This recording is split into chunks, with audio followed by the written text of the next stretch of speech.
真假貨品識多啲，求助方法你要知。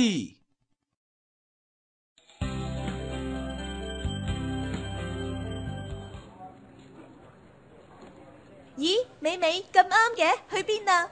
啱啦，講個好消息俾你知啊！我朋友通知我話，對面間鋪頭啲面膜做緊特價促銷啊，平好多啊，叫我即刻過嚟入貨。好彩我都買咗唔少啫，你都快啲去買翻啲啦。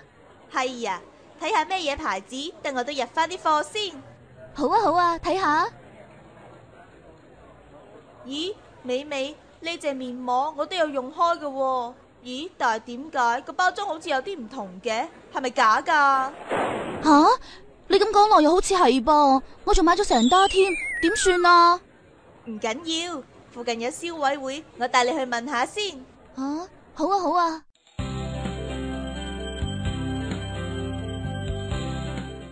你好啊，我係消委會職員張志強，有乜嘢可以幫到你呢？有間鋪大平賣，我買咗啲面膜啊，但係買咗又發覺同平時買開嗰啲包裝有啲唔同啊。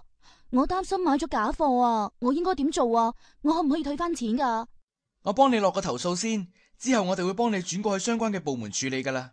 因為侵權貨品係屬於海關負責嘅，我哋會盡快幫你轉過去海關嗰邊跟進噶啦。而退款方面，我哋消委會亦會幫你同鋪頭協商噶啦。咁會唔會等好耐噶？你放心啦，我哋有服務承諾嘅。當我哋收齊相關資料之後，3個工作日之內就會轉到相關嘅部門或者商號跟進噶啦。美美，你放心啦，上次我嫲嫲買咗啲假藥油都係攞嚟揾消委會幫手噶，好快就喺啲報紙度睇到海關已經成功破獲咗呢個犯罪集團啦，銷毀晒啲假貨。哇，咁犀利！要構建一個誠信安全嘅消費環境，係需要大家嘅通力合作。消費者一旦對商品有侵權疑問，可以主動查詢或者舉報嘅。